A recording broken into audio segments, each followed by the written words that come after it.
হলুদিয়া থেকে বিয়ে করে নিয়ে এসে সুখের সংসার করতে চেয়েছিল সালমান নামের এই যুবক, কিন্তু তার মায়ের অত্যাচারের কারণে হতে হয়েছে বাড়ি ছাড়া। আমরা একটু শুরুতেই সালমানের কাছ থেকে জানার চেষ্টা করব, আসলে এই যে আপনি দৌলদিয়া থেকে যে মেয়েটিকে বিয়ে করেছেন, এই জন্য আসলে আপনার সাথে কি এমন ঘটেছে যে আপনি নিজ বাড়ি ছেড়ে ভাড়া বাড়িতে এসে থাকছেন? ওই যে আমার মা একটু আমার বউকে দেখতে পারতো না। কারণ দেখতে পারতো না কিসের জন্য? ধরেন আমি দৌলদিয়া থেকে ও বিয়ে করে নিয়ে আইছি। কারণ আমাকে তো সবাই আগে ওই সালমান শাহ কইতো, মানে সালমান শাহ ছবিগুলো আমি একটু বেশি দেখতাম। তো সালমান শাহ বেশি দেখতাম দেখে আমাকে ওই সালমান শাহ কইতো, দৌলদিয়া গেছি এনুক দেখার পরে আমার ওই সালমান শাহর মতোই ওই মনে একটা প্রেম জাগিয়ে ফেলাইছে। জাগিয়ে গেছে। আমি চিন্তা করতে গিয়ে সালমান শাহ তো ভালো অভিনয় করছে, সব সময় প্রেম প্রেম করছে। গরিব বড় লোক কিন্তু দেখায় নাই, দেখছে ও কিন্তু গরিব বড় লোক দেখে নাই। ও ওর কাছে সবচেয়ে ভালোবাসাটা প্রিয়, ভালোবাসা সবার ঊর্ধ্বে। আমার ভিতরে মনে করেন যে ওইরকম একটা দেখছে যে খারাপ মেয়ে হয়েছে তাই কি, ভালোবাসার তো কিছু নাই। মেয়েটা তো পরিস্থিতির কারণে ধরে নেহা নাইছে। সে কিন্তু এই জায়গায় থাকিয়া অনেক টাকা পয়সা কামাই করেছে। সে ইচ্ছে করলি ধরেন মানে টাকা পয়সা, দৌলদিয়া থেকে অনেক টাকা পয়সা অনেক কামাই টাকা করেছেন। পয়সা কামাই করছে। ইচ্ছে করলি ভালো জায়গায় বিয়ে করবে পারতো, কিন্তু তারপরে দেখেন আমার মতো সাওয়ালের হাতে কিন্তু আইছে। যদিও হয়তো সালমান শাহ কইতো চেহারাটা কিন্তু আবার সালমান শাহ মতো না, আমার এই চেহারা দিয়ে অনেক মেয়েরাই পছন্দ করতো না।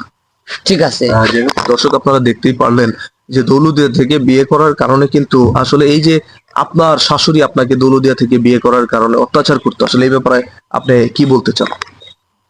ভাইয়া এ ব্যাপারে কি বলবো, কারণ আমি দৌলতদিয়া থেকে অনেক কষ্ট করেছি, হাজার ছেলেকে আমার দেহ দেখিয়েছি।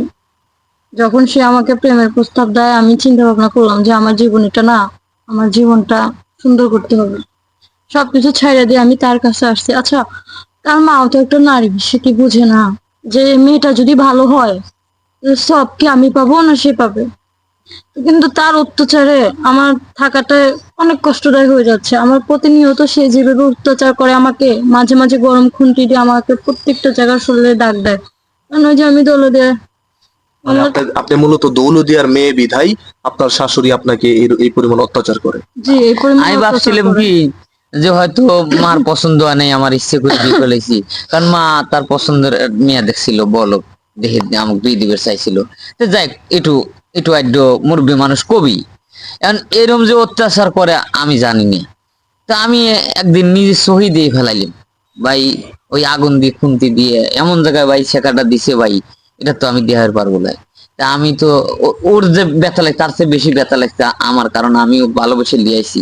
মানে আপনার মা আপনার বউকে গরম খুরচুন দিয়ে দাগ দিয়েছে, মূলত এটার কারণ কি? সে দৌলদিয়ার মেয়ে এই কারণে? খারাপ খারাপ জায়গার মেয়া দিয়ে দৌলতদিয়ার মেয়া দিয়ে এ কথা ভাই।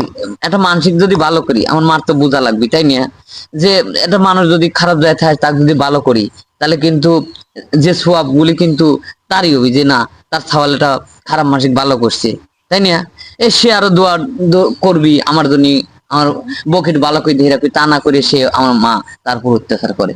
এগুলি দেখে আর আমি সহ্য করে পারিনি।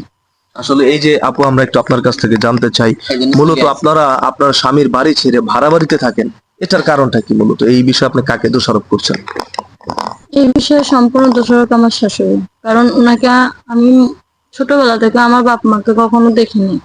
ওনাকে আমি নিজের মার মতন মনে করছি, যে হয়তো আমি আমার মাকে পেয়ে গেছি।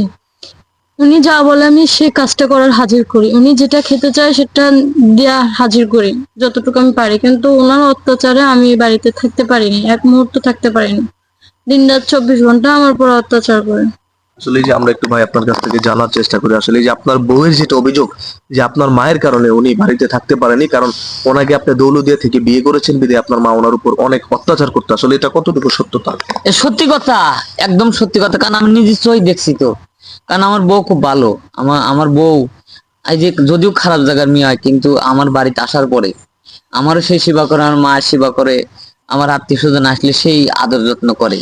আমার বউ আমার কাছে অত্যন্ত ভালো একজন মানুষ। ঠিক আছে। তখন আমি দেখলাম যে না, আমার বউকে মারি ফেলাবি আমি না থাকলে, ধরেন আমি বেটা চাল মানুষ, কাজ কাম করে দেওয়া লাগে। তখন আমি লিয়ে আসলাম, লিয়ে এসে এখানে যে বাড়াবাড়িতে আসি ভাই।